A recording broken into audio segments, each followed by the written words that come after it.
what is this new school safety office? So very excited. Under Mayor Bowser and Deputy Mayor Paul Kine's leadership, there was just this established effort to create this centralized body to support school safety across the district.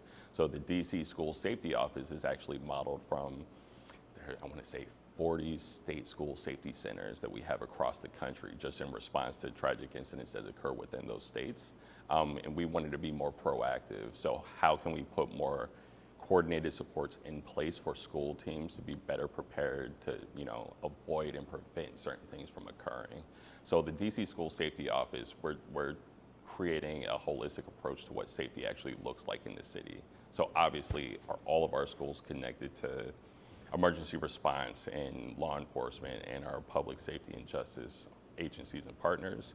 But then also, how are we connecting them to behavioral health supports and identifying needs early and making sure students and families are well connected to the services they actually need and preventing future incidents down the road? So DC School Safety Office, once again, I like to think of ourselves as a bridge. DC, we have significant agency partners. We have significant community-based supports in place already, and we have a very vast education landscape. So our role is really, how are we connecting the appropriate services to the needs of the schools and really taking that weight off the individual school teams? Yeah, and we were talking earlier too, there are just so many different charter schools. Of course, you have DC public schools. So how logistically and kind of, day to day does this office connect everyone? So DC's landscape is a little complicated. We have over 240 public and charter schools, roughly, that are split between 67 independent local education agencies that kind of operate as separate school districts. So we're like a state of Maryland, you can have Montgomery County Public Schools and Prince George's County Schools and their state school safety centers coordinating their different counties. We may have, in this footprint in Congress Heights, you could have 19 schools that's representing 7 or 8 separate school districts that are within a mile of one another. So one incident could impact multiple independent agents or schools or school providers. And then the communication flow isn't necessarily streamlined that same exact way. There was a report that came out a couple years ago, and they recommended having more centralized supports in place for charters particularly. DCPS has a central office. They have their own security team that are able to respond to things pretty rapidly. The communication channels can break down when we're talking about, we have DCPS, and then we have a center city potentially, and then we have other charter providers that are around.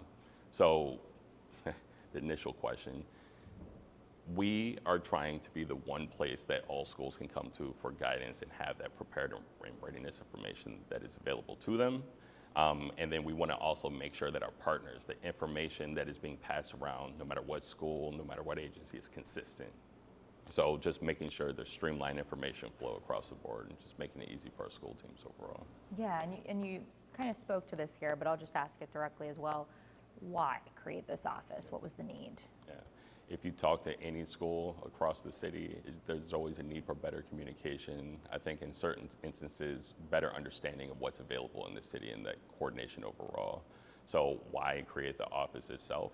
We're streamlining that process. Our agencies and our schools talk different languages at times. So I feel like we're like that translation in between. We're a representation of what the schools actually need. That is one thing that we take pride in. We talk to the schools individually. We collect their needs from traffic safety related concerns to community-based concerns, behavioral health concerns, and then we're being that connective tissue to the agencies and the providers that already exist there. So why is the need? Our schools have a lot of diverse needs across the city. 240 plus schools, 68 square miles. We have so many agencies to name. Not everybody is fully aware of what exists.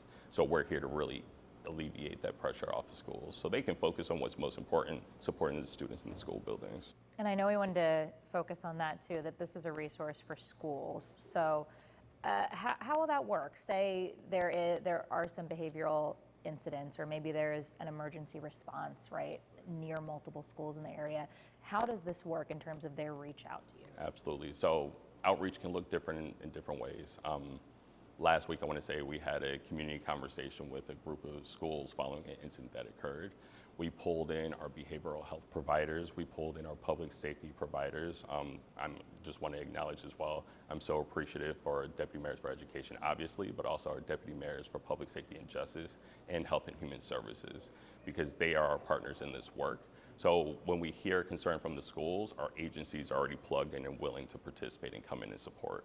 So following an incident, if it's a crisis and there's immediate need of, if it's consoling, if it's just making sure the staff and the students are well supported, we have agencies in place that are able to do that. On the other end of what that coordination looks like, in Congress Heights last year, we actually coordinated a communication channel with the 19 schools in this footprint. And it really is just between the school safety teams themselves. So if an incident occurs, the team puts it in the chat.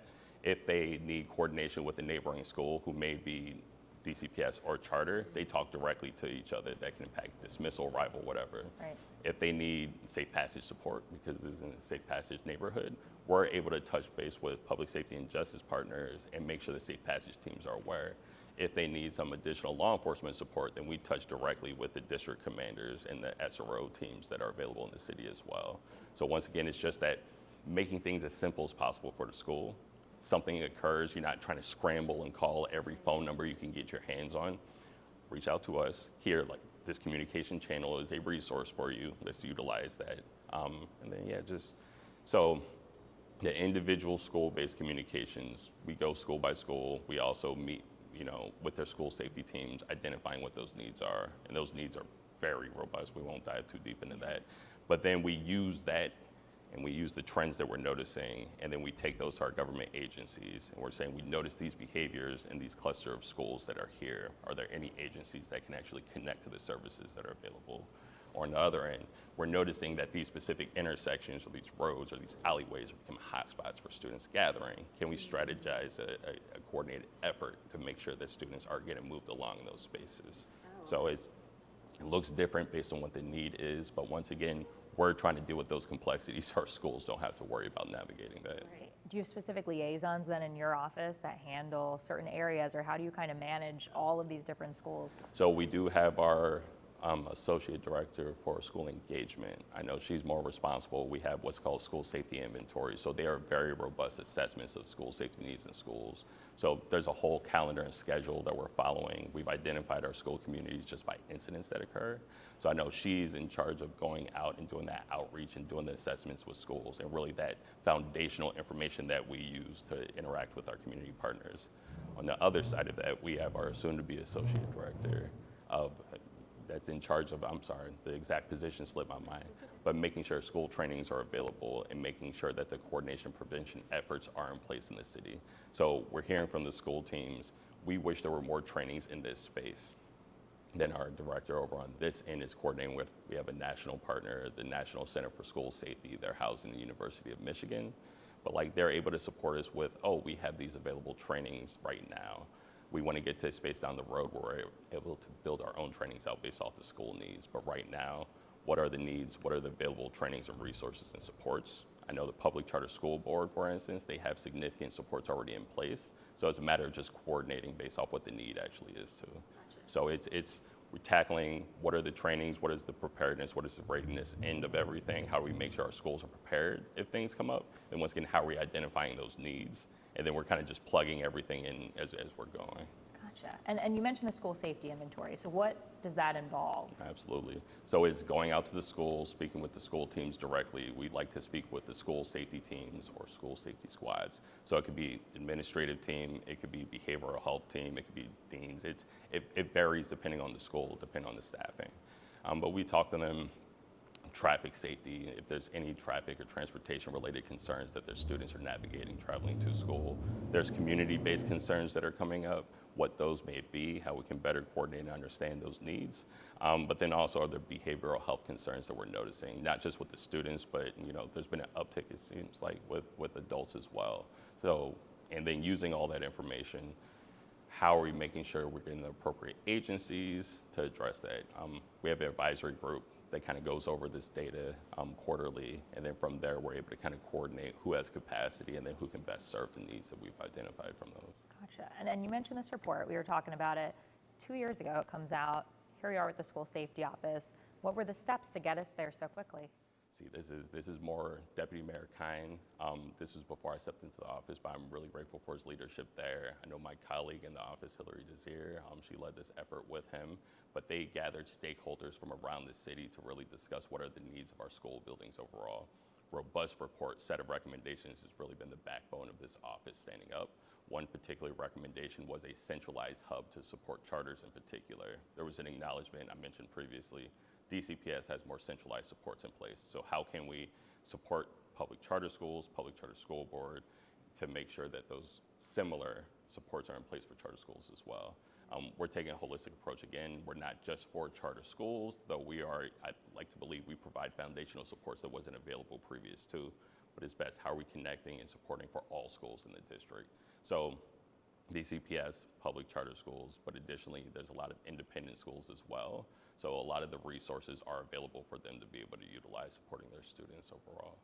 But even in that itself, recommendations from how do we improve communication channels? How do we get better supports in place for students in most need? How do we best identify students in needs of support?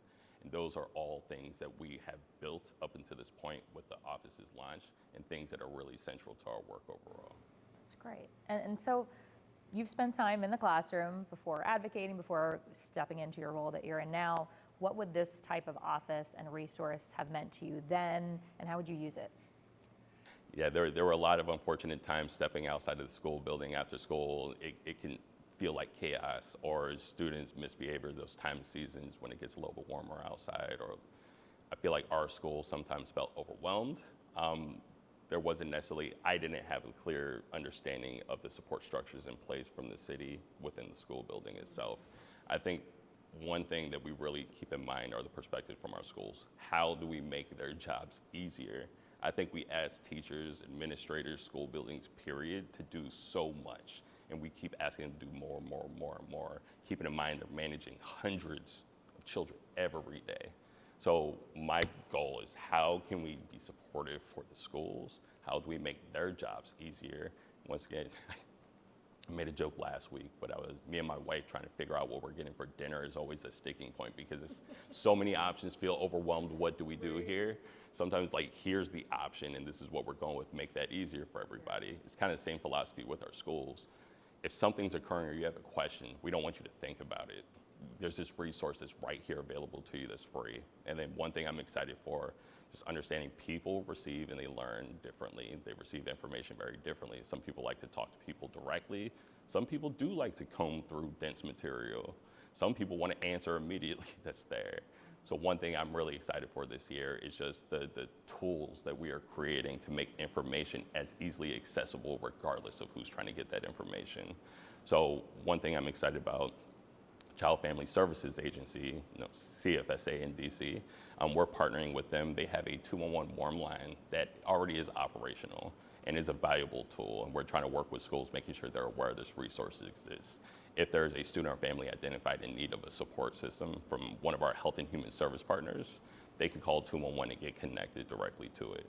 We're actually working with 211, so if there's a school safety related concern a school may have, they can call 211 and connect directly to our team to talk to a person that's there. In addition to that, we've built out, I like to think a set of robust standard operating procedures that schools can follow regardless of the situation. We want to make sure every school gets the same guidance that's vetted by everybody. Long document. We don't want people to have to comb through that if they're looking for immediate answers. We're actually modeling a school safety AI assistant, which I'm really excited about. We have uploaded information to this, so it's not pulling from the internet. It's not just scrubbing the internet. It's pulling from vetted resources we build as an office itself. And then school teams are able to easily access that information. So if it's what do I do in a scenario, type it in, you'll get the prompted response. If you need a point of contact with MPD, for instance, they have a 24/7 watch commander line that schools can utilize. Who's their appropriate point of contact, they can type that in and it'll give them that information that's there. So just making things as easily to access as possible. Gotcha.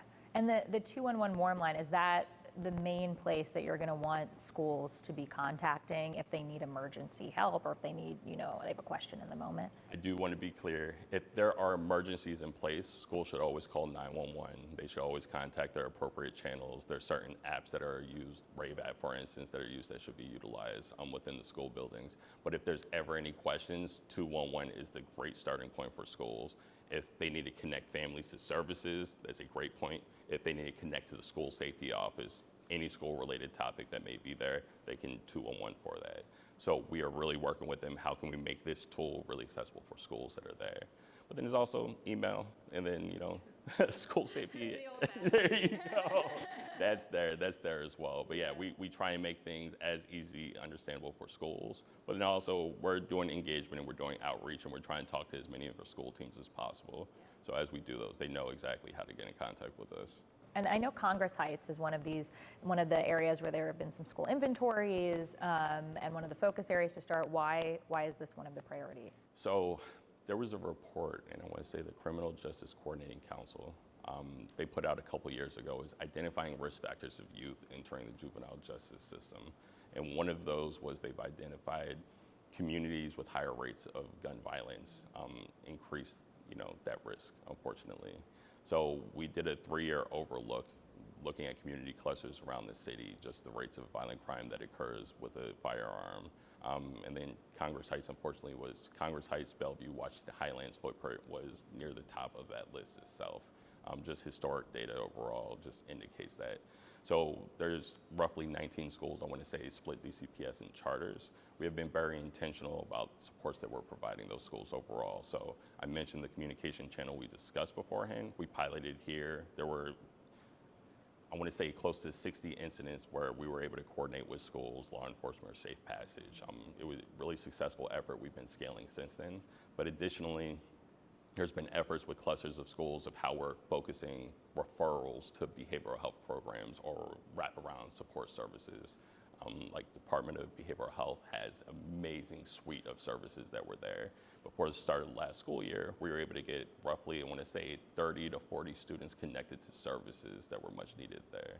So Congress Heights, to answer your question, was based off just the incidents that have occurred historically, but then also just using it as model on the front end, how we coordinate with our schools to respond to incidents, and then on the other end, preventative end, how we're connecting our families to appropriate services that exist overall. And that's a good segue too, because we're talking, of course, about this is a resource really between schools, between school districts, for lack of a better learning, each of these school sectors, education providers. But for families, right? How does this impact them? Why do you think this will be a positive change in their lives? One thing we hear consistently from families is just communication that comes out, just needing to know details as certain incidents were to arise or to come up that's there. One thing that our office is really going to be central to is making sure our schools, regardless how the size, regardless the location, they're going to have access to the information they need to determine next steps that they should do there. And a part of that is communications to families. Unfortunately, the past couple of years, we've heard from schools where there's an incident that may occur, but they don't have the details and they don't know, should they be dismissing their kids? Should they be holding their students? And then because they don't know, what are they supposed to communicate with families overall? And then you hear on the other end, families hear something from the news, and then there's a panic that ensues afterwards. So I think just creating that calmness and that still in the school, hey, is this an issue we should be concerned about? No, it's been all clear. They're just investigating certain things now. Cool. And then now we can actually move forward. So just creating that foundational piece of just access to information is going to be so important overall for our schools across the city. Yeah, and so coordinating between each of these schools, I know you mentioned that this is particularly new for charter schools to have this kind of a resource. How does that look for them? Is there kind of someone that's been appointed at each school that you're going to kind of be a central point of contact, or have they met? I'm just curious about how you've established that heading into the new school year. So we have some amazing partners with both the Public Charter School Board and then also the DC Charter School Alliance that we've been working with the past couple of years. So they already have rooted relationships in many of the charter schools themselves. But then we also have standing connection points with charter LEA leaders. So if it's the CEOs, head of schools, principals, we have those points of contact we communicate with regularly. So a lot of the connective tissue has already been in place. It's more, once again, just making the bridge that everybody can understand. We need information, we can come here for that. When we're talking about the specific resources that are available, because I know we mentioned behavioral health, besides the emergency response is, I think, a clearer picture for people to see, but when we're talking about behavioral health, what actual kind of tangible resources are going to be available for schools who are reaching out to the office? And I will say, truly am appreciative for Mayor Bowser, Deputy Mayor Kine. I think that the work that is being done to address attendance overall, concerns, truancy, and absenteeism is profound, and we don't see the work that is being done under the scenes. One thing we talk all the time, truancy or absenteeism should be seen as a symptom of deeper concerns, and how are we better connecting services to those families when we're starting to see those signs occur. So rather than taking punitive measures as we see certain things, the student has not been in the school, I think those are the times where we need to lock in and how do we engage those individuals the most. What does it look like tangibly on the ground? If a school is having concerns with a student and these concerns are reoccurring and they're not entirely sure how to best address the needs of that student overall, there are agencies across the city that have capacity that are willing to do the work to make sure those students' needs are met. And sometimes the family needs are met as well. And sometimes you don't see that at surface layer. Sometimes you gotta see a little deeper. Our schools, and one experience as a teacher in the past, you see it up front. When the kid walks through the door, you see the signs very clearly, or then you see the disengagement start to occur. There's students that stand in the back of my mind that stand in the back of my mind where they're locked and engaged at the start of the year, and then they're slowly detached and you start seeing them missing out. And I always ask myself, what if we caught him earlier? What if we caught her earlier? What if we got them connected to this service that existed sooner? And I think really making sure school teams are aware that these things are available, and then how we can best connect them overall. So it's doesn't stand out as this new initiative that's taking place, because once again, we're maximizing the work that our agencies, the phenomenal work that our agencies are already doing. But once again, we're making sure that the work is representative of the needs of the schools. So talking to our school teams, are there students who are exhibiting these behaviors? Are there students that you notice these attendance metric concerns for? Are there family members that we're noticing these issues with? Okay, let's focus on getting them the supports overall. So it's not like a blanket approach that this is what all the students should be getting, but how are we more concentrated on the most in need of support?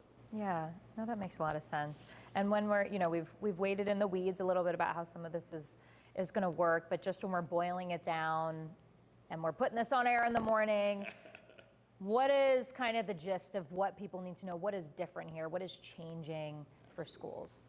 So your school teams are going to be supported with any issue that comes up throughout the district itself. If there's community-based concerns, traffic concerns overall, they have connective point to access to citywide agencies and services that are there. To families, that means you're going to have better information that's coming to you. You're going to have incidents that are responded to ahead of time, so you're not finding out about it the wrong way at times. So I think overall, having our schools in better coordination with one another, but then also as a family, if you are in need of supportive services that are there, your school is going to be much more connected in a space where they'll know what services are available to you overall. So school safety office, we're here to support the schools of the district, all of our students of the district, our families as well. And we are just going to really make sure that schools are prepared to do what's best for the kids. That's great. And just to kind of round it out here, you have multiple kids in the school system. As a parent, what does this kind of a resource mean for you? It's just, I'm a little biased because I'm in the work, but I think one thing families should be able to see clearly after this first year and beyond, the amazing work that's being done in the school buildings, the partners across the agencies. I think one thing that brings me joy every day is seeing the passion that people bring to the work overall. And then my job is connecting all of those people that are passionate about serving kids and students overall. Students and families are going to see the results of that. You're going to see like community, and that's what we're looking to build more of. How are we building more community spaces? We're not talking about just charter, just DCPS, but like the communities that all of our kids are attending overall. Our schools coordinating with one another, talking to one another. Our students that are actively traveling with one another across, that they feel supported, that they don't feel like they're by themselves or isolated at times. families that have to worry about their kid getting on the train or the bus, or maybe, you know, are they supported? Are they going to be looked after when they're traveling? Like, they will be, and they're going to have schools. They're in a safe passage area. They're going to have their safe passage teams.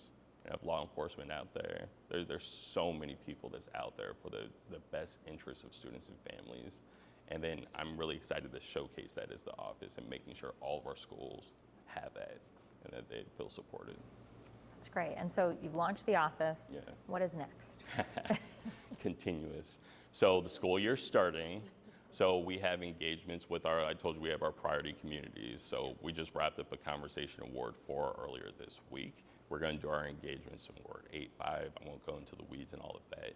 So we have our overall community-based engagements we're going to do, but then we're going to lock in our inventories. But then in addition, 211 is live. So school teams call 211. You get connected with our office for any resource supports that are there.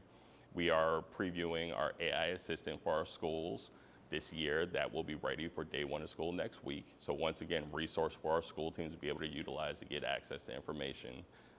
But then, you know, just going forward, we have our advisory group, these inventories, making sure we're identifying the needs of our schools and getting them connected. And really, it's just, we're hitting the ground running.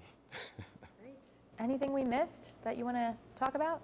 I just want to say once again, just under Mayor Bowser's leadership, Deputy Mayor Paul Kine, just being able to acknowledge that this coordination is necessary. And I think they're understanding that we have to take a holistic approach to what safety actually means in the city overall is so valuable and so key. Like responding and having adequate supports available as situations occur, so important. I'm so appreciative for our public safety and justice agencies and partners that are in that space and doing that work. But then it's also just as important, how are we preventing these incidents and how are we supporting people the way that they do, or the way that they truly need that, which I'm so appreciative for our Health and Human Service Cluster agencies. So I'm so appreciative because operating in this work is not always the most positive, but I really am appreciative of everybody across all of these sectors and schools that are just willing to do good work and want to do good work and are doing good work. And it's just, once again, how do we put the spotlight on that work and how do we make sure students are being serviced the best that they can be? Yeah. Awesome. Thank you. Easy enough. Appreciate Thank you it. for your time. Yeah, appreciate you.